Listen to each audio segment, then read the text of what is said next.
सबसे पहले तो आप सब लोगों का मैं बड़ौदा हल्के के ऑफिस में आने पर आपका स्वागत करता हूं। और आज जो महत्वपूर्ण ये वार्ता है जो 20 फरवरी को जो हरियाणा का बजट आने वाला है उसमें हमारे हल्के की क्या क्या समस्याएं हैं, क्या क्या बातें हैं, और उम्मीद करते हैं कि हरियाणा सरकार बजट में इनका प्रोविज़न करेगी। क्योंकि इस 11-11.5 साल के शासन में बीजेपी के में गोहाना बड़ौदा हल्के की एक भी डिमांड पूरी नहीं हुई है, कोई डिमांड पूरी नहीं हुई। सबसे पहले यहाँ माननीय मंत्री महोदय जी बड़ा उन्मुख होकर ये कहते थे गोहाना को जिला बनाएंगे, और ये कहते मैं भरपूर कोशिश कर रहा हूं। तो क्या जब आसी जिला बन गया तो गोहाना क्यों नहीं बना? इसका जवाब क्या है उनके पास। और मैं उम्मीद करता हूं कि सेशन से पहले मुख्यमंत्री से बात करके गोहाना इस सेशन में ही गोहाना को जिला बनाने की घोषणा करवाए। ये मंत्री जी का जो है मेन काम होना चाहिए गोहाना को जिला बनाने का। क्योंकि ये ने जिले का अध्यक्ष भी बना दिया, गोहाना जिले का अध्यक्ष, ये इकाई भी बनाते हैं गोहाना जिले की, सब कुछ करते हैं। गोहाना के जिले के नाम पर ये वोट लेते हैं, लेकिन आज तक किया क्या है 11.5 साल में? पहला तो काम ये है जो बजट सेशन में इनको घोषणा करवानी चाहिए। दूसरा है गोहाना का बाईपास है, 20 बार ये कह चुके हम बाईपास बनवाएंगे बाईपास। और दुर्भाग्य की बात ये है मनोहर लाल खट्टर ने 2016 में ये घोषणा की थी, जब भूपेंद्र सिंह हुड्डा के द्वारा बनाया आरओबी का उद्घाटन करने आए थे, तब ये घोषणा की थी इसमें वेस्टर्न बाईपास बनाएंगे। उसके बाद नायब सैनी जी गोहाना आए, उन्होंने भी घोषणा की वेस्टर्न बाईपास। दो मुख्यमंत्री घोषणा करने के बाद आज तक उस वेस्टर्न बाईपास का पता नहीं कहां से निकलेगा, निकलेगा भी नहीं निकलेगा। इन दोनों के बारे में मेरे पास रिकॉर्ड है। इन्होंने कहा कि इस पर खर्चा ज़्यादा आएगा, इसलिए हम इसको बना नहीं सकते। इनका जवाब है मंत्री का, इनका जवाब है ये मेरे पास, ये तो जिले का जवाब है इनका। इन्हें कहा था ये दुष्यंत चौटाला का जवाब है, जिला नहीं बना सकते। ये अभिमन्यु जी का जवाब है मेरे पास, जिला नहीं बना सकते। अलग अलग टाइम में मैं इनकी मांग उठाता रहा हूँ, बंद कर दी मैं इनकी मांग उठाता रहा हूँ, लेकिन इन्होंने कोई कार्रवाई नहीं की। इन्हें खुद का अभी जो बनाया है, अपना जिला बनाया है, उसके हिसाब से ये कार्रवाई करे और वेस्टर्न बाईपास को जल्दी से जल्दी बनाए। गोहाना के अंदर बहुत बड़ी जो है ट्रैफिक की समस्या है शहर के अंदर, और इसका हल केवल ये वेस्टर्न बाईपास है। तो इन दोनों की डिमांड करते हैं। इसके अलावा ये बताएं, ये फाटक मुक्त करने की बात करते थे, गोहाना को फाटक मुक्त कराएंगे। कितनी फाटक मुक्त हो गया? ये तो जो गोहाना के मंत्री महोदय की हुई बातें हैं उनको बता रहा हूं मैं। लेकिन जो सरकार की बात बताऊं, आज सरकार जो बुढ़ापा पेंशन बंद करके लोगों पर अत्याचार कर रही है। मेरे को ऐसे ऐसे गरीब आदमी मिले हैं जिनका जी मेरे मियाँ और बीबी दोनों की पेंशन कट गई। अरे एक थोड़ी बहुत नहीं कट रही है, 75,000 से ज्यादा पेंशन काटना क्या साबित करता है? क्या ये गरीबों के हक में है? उन गरीबों को जो गुजारा पेंशन से करते थे, जिनकी इज्जत इस पेंशन की वजह से परिवार वाले करते थे, आज उनको दर दर की ठोकरें खाएंगे। इसी प्रकार पीले कार्ड थे लोगों के बना दिए, दुनिया भर के अपात्र लोगों के बना दिए। अब वो पात्र लोगों के पीले कार्ड कटने लग रहे हैं, अपात्र के आज भी वैसे ही है। तो ये सरकार जो है कोई ऐसा काम नहीं कर रही। ये सरकार तो जो प्रोजेक्ट थे कांग्रेस के टाइम के, उनको भी ख़त्म करने का काम कर रही है। इन्हें बहुत से ऐसे प्रोजेक्ट है जो इन्होंने ख़त्म किए हैं। अब सबसे बड़ा काम जो इन्होंने इस प्रदेश की नुकसान का क्या, इस इलाके के नुकसान का क्या घोड़ा था। Rail coach factory Chaudhary Bhupendra Singh Hooda के टाइम लास्ट जोड़ी के अंदर आई थी। वो रेल कोच फैक्ट्री कहाँ गई? वाराणसी, बनारस। प्रधानमंत्री के उसमें गई, उसमें सेशन उसके राज्य में नहीं, उसके हल्के में गई, उसके हल्के में गई, लोकसभा क्षेत्र में गई। उसके बाद ये इससे करोड़ों लोगों का जो है रोजगार छिन गया बच्चों का। इसी प्रकार इंटरनेशनल एयरपोर्ट महम का, वो भी जेवर में चला गया, यहाँ से महम से उठ के लाखों बच्चों का रोजगार ये भी था।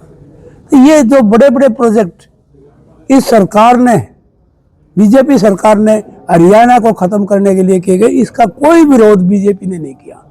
बीजेपी के मुख्यमंत्री को इनको विरोध करना चाहिए था कि हमारे बच्चों का रोजगार क्यों छीना जा रहा है, और ये तो उल्टा काम करते हैं। दादूपुर नलवी नहर जिस पर कई सौ करोड़ रुपए खर्च हो चुके थे, उस एरिया की जीवन रेखा थी रिचार्ज करने के लिए, सॉइल रिचार्ज करने के लिए। दादूपुर नलवी नहर को इतने पैसे करोड़ों खर्च करने के बाद भी वो नहर बंद कर दिया। इन्होंने तोड़ीदारों का हक बंद कर दिया। हासी बुटाना ब्रांच, जो हमारा पानी यहाँ आना था, SYL का जो पानी था एक्स्ट्रा, वो इस हासी बुटाना ब्रांच से आना था, इसको बंद कर दिया। इस पर कोई कार्रवाई नहीं हो रही। खेल नर्सरियाँ बंद कर दी, नंबरदारी प्रथा बंद कर दी। किसानों की आमदनी दोगुने की बात करने की बात करते थे, आज किसान दर दर की ठोकरें खा रहे हैं। आज किस ढंग से किसानों को मंडियों में लूटा गया, इसका उदाहरण जो है शायद ऐसा पहले कभी नहीं हुआ। कितने अफसरों को अब जेल में डालने का क्या फायदा, किसान तो लूट गया। अब रोजाना कई हजार करोड़ का घोटाले, हर मंडी में घोटाले, कोई मंडी नहीं बची। तो ये सारा एक ऑर्गेनाइज्ड लूट थी। ये पैसा कहाँ जाता था, किसके ऊपर तक जाता था? ये सारा सरकार को जवाब देना चाहिए। हर पशुओं के इनके GST लगा दी जमींदार पर।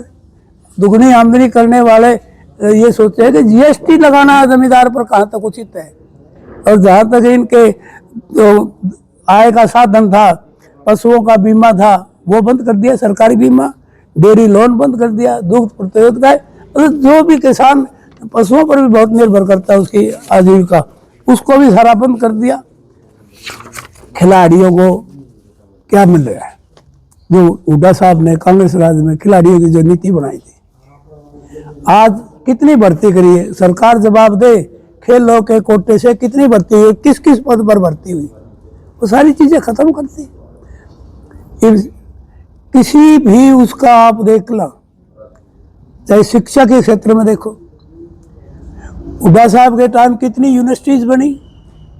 इसमें भी सोनीपत डिस्ट्रिक्ट में भी राजीव गांधी एजुकेशन सिटी, उसमें कितनी यूनिवर्सिटीज है। मुर्तल यूनिवर्सिटी, अम्बेडकर यूनिवर्सिटी, यहाँ खानपुर यूनिवर्सिटी, 6 यूनिवर्सिटी बनी उसमें, और सारा बहुत बढ़िया तरीके से उसका लिया। आज जो है, आज एजुकेशन के मामले में स्कूलों में कमरे नहीं है, स्कूल में टीचर नहीं है, कमरे नहीं है, बैठने का वो नहीं है, कोई बाथरूम नहीं है। तो शिक्षा का तो बंटाधार कर दिया। शिक्षा में हरियाणा बहुत पीछे चला गया। तो शिक्षा और स्वास्थ्य दो चीजें स्टैंडर्ड है, उससे बहुत नीचे हैं। इतना खर्च इन पर नहीं हुआ, और सरकार ने जो है इनको जो है इग्नोर कर रखा है। कोई प्रायोरिटी नहीं है, ना किसान प्रायोरिटी पे है, ना हेल्थ प्रायोरिटी पे है, ना एजुकेशन प्रायोरिटी पे है। क्या इनकी प्रायोरिटी क्या है, आज तक ये नहीं पता लग लिया। तो बहुत ऐसी चीजें, ये टीचर्स के कितने पद खत्म, कितने स्कूल बंद हो गए, मतलब रिकॉर्ड कर दिया स्कूल बंद करने में भी। हर एक चीज में जो है ना, ये कितने मुद्दे बताए, मुद्दे भाई सारे मुद्दे हैं, बंद कर दिया, मुद्दे बंद कर दिया। और मैं बताता हूँ, ये इसमें मेरे पास जो इन्होंने किया है, मेरे पास रिकॉर्ड 37 है। किसान का बोनस बंद कर दिया, और कर दिया, क्या क्या बंद कर दिया। मतलब ये बंद करने में, फैसिलिटीज को कम करने में, कितने मकान बना करते गाँव में देहात में, आज कितने मकान बन रहे, बजट कहाँ गया? रणनीति रहेगी जो 37 मुद्दे देखिए, जैसा कि हमारे आदरणीय जलवीर मलिक जी ने बताया कि बजट सत्र आने वाला है और उसके ऊपर ही आप सारे साथी बुलाए, आप यहाँ पहुँचे, आपका धन्यवाद। बड़ी विशेष बात है कि जैसा कि मलिक साहब ने बताया, एक तो सारी बात तक मैं सहमति कर देता हूँ, चाहे गोवाना जिला बनाने की बात हो, चाहे शिक्षा, चिकित्सा, चाहे सड़कों की बातों में सबका समर्थन करते हुए आगे बताना चाहूँगा कि हल्का बड़ौदा की भी मैंने बहुत सारे सवाल भी लगाए हैं और बहुत सारी डिमांड भी हैं, और कई डिमांड तो ऐसी हैं जो मेरी हल्का बड़ौदा की वो घोषणा ही बीजेपी की है। बीजेपी के चाहे पूर्व के मुख्यमंत्री हों, चाहे फिलहाल के मुख्यमंत्री हों, उन्होंने घोषणा की थी कि आपने देखा कि हल्का बड़ौदा में जनता जो बुटाना में जो संस्था है उसको यूनिवर्सिटी बनाने की बात कही थी, और हमने लगातार 4 साल से विधानसभा में मजबूती से आवाज भी उठाई। मंत्री, मुख्यमंत्री, संतरी सबसे मैंने मुलाकात भी की। आज तक जनता बुटाना को यूनिवर्सिटी नहीं बनाएगा। दोबारा से विधानसभा में मैं मांग रखूंगा कि जनता बुटाना को यूनिवर्सिटी बनाए। और आपने देखा कि हल्का बड़ौदा पूरा ग्रामीण क्षेत्र है, इसमें IMT की बड़ी जरूरत है, इनकी घोषणा भी है। और जब तीसरी बार जब बीजेपी की सरकार बनी तो मैंने विधानसभा में ये बात उठाई थी, और जब मुख्यमंत्री है नायब सिंह जी, उन्होंने विधानसभा में खड़े होकर ये कहा था कि भाई हल्का बड़ौदा के विधायक ने जो IMT का बात उठाई, हम उसको बनाने का काम करेंगे। लेकिन आज तक उस IMT पे हरियाणा प्रदेश की सरकार ने कोई काम नहीं किया। मैं दोबारा से फिर सरकार को भी और बजट सत्र में भी IMT की जो बात है उसको रखने का काम करूंगा, और उम्मीद करूंगा कि इसी बजट सत्र में घोषणा करके जो IMT का बजट है वो देने का काम हरियाणा प्रदेश की सरकार करे। और बहुत सारी योजनाएं हैं, चाहे जल भराव की भी बात है, उनकी भी मैंने सवाल लगाए, उनकी भी मैं मांग रखूंगा। और सबसे जो आज ज्वलंत मुद्दा है, जो बुढ़ापा पेंशन, जो सम्मान उनका भत्ता था जो बुजुर्गों का, हमारे उनका जो काटने का काम किया, लगभग 75,000 हरियाणा प्रदेश के बुजुर्गों की पेंशन काटी गई, और बहुत सारे लाइन में लगा रखे हैं जिनकी पेंशन कटने जा रही है। मैं आपसे कहूँगा कि इस बात की बेशक हेडलाइन बनाना कि 14 तारीख को 11 बजे सोनीपत में हम बड़ा प्रदर्शन करेंगे, धरना प्रदर्शन पूरे जिले का, और उसमें हमारे आदरणीय दीपेंद्र हुड्डा जी मुख्य अतिथि होंगे। और जो बुजुर्गों की पेंशन है इसके खिलाफ हम आंदोलन शुरू करेंगे, धरना प्रदर्शन करेंगे, और विधानसभा में भी मजबूती से जो ये बुढ़ापा पेंशन काटने ने काम किया, ये आवाज उठाने का हम काम करेंगे। और मैं आपके चैनल के माध्यम से एक बात और कहना चाहूँगा, जिन भी मेरे पिता के समान बुजुर्गों की, चाचा ताऊओं की जिनकी पेंशन कटी है, खासकर मैं हल्का बड़ौदा के सबको कहना चाहूँगा कि जिसकी पेंशन कटी है वो जरूर हमसे संपर्क करें और अपने जो कागज है वो हमारे को देने का काम करें, ताकि मैं सारा जो रिकॉर्ड है जिनकी पेंशन कटी वो विधानसभा में लेके जाऊं और वहाँ विधानसभा के पटल पर उनको रखने का काम करूं। और बड़ा अन्याय बुजुर्गों के साथ किया कि आपने देखा कि बहुत सारे बुजुर्ग तो जैसे मलिक साहब ने की, जिसका 2 मियाँ बीबी है उनकी पेंशन काट दी गई, जिस घर में बेटी आवे जिसकी उसको 10 रुपये देने का भी, जो बुजुर्ग काम करते थे एक सम्मान प्यार के 100 रुपये दिया कर दे, वो भी देने के लिए नहीं बचा। और दूसरी बात, हरियाणा प्रदेश में बेरोजगारी की एक बहुत बड़ी समस्या है, और बड़ा दुर्भाग्यपूर्ण बात है कि हरियाणा प्रदेश का जो HPC का चेयरमैन है वो हरियाणा से बाहर का है। जितनी भी आप देख रहे हो चाहे लिस्ट, जितनी भी A group, B group, C group, जितनी भी वैकेंसी निकली, जितनी नौकरियां लगी, वो सारी हरियाणा प्रदेश से बाहर के युवाओं को नौकरी देने का काम किया। मैं पूछना चाहता हूँ, ये बिना पर्ची बिना खर्चे की बात करते थे, भाई ये पर्ची और ये सूटकेस भर के कहाँ से आ रहे हैं? किसकी पर्ची पर आप नौकरी लगा रहे हो जो हरियाणा प्रदेश के युवाओं को नौकरी से बाहर निकालने का आप काम कर रहे हो? ये मुद्दा भी हम विधानसभा में मजबूती से उठाएंगे, ताकि हमारे एक तो सबसे बड़ी हमारी मांग होगी कि हरियाणा प्रदेश का जो HPC का चेयरमैन है इसको बदला जाए। हमारे जो हरियाणा प्रदेश के 3 करोड़ लोग हैं उनमें से किसी को भी आप हरियाणा प्रदेश का HPC का चेयरमैन बनाएं, ताकि हरियाणा प्रदेश के युवाओं को नौकरी मिल सके।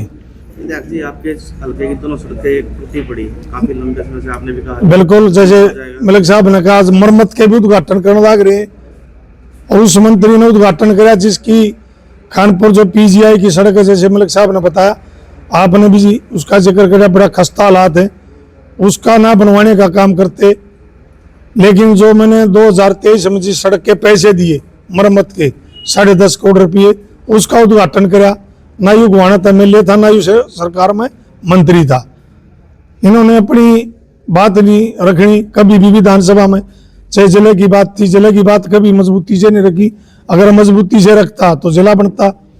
रही बात हल्का बड़ौदा गांव की जो सड़क है, जो गोहाना से जुलवाना की सड़क है, इसके भी टेंडर हो गया है और ओपन भी हो गया, बहुत जल्दी सड़क बनने का काम होगा।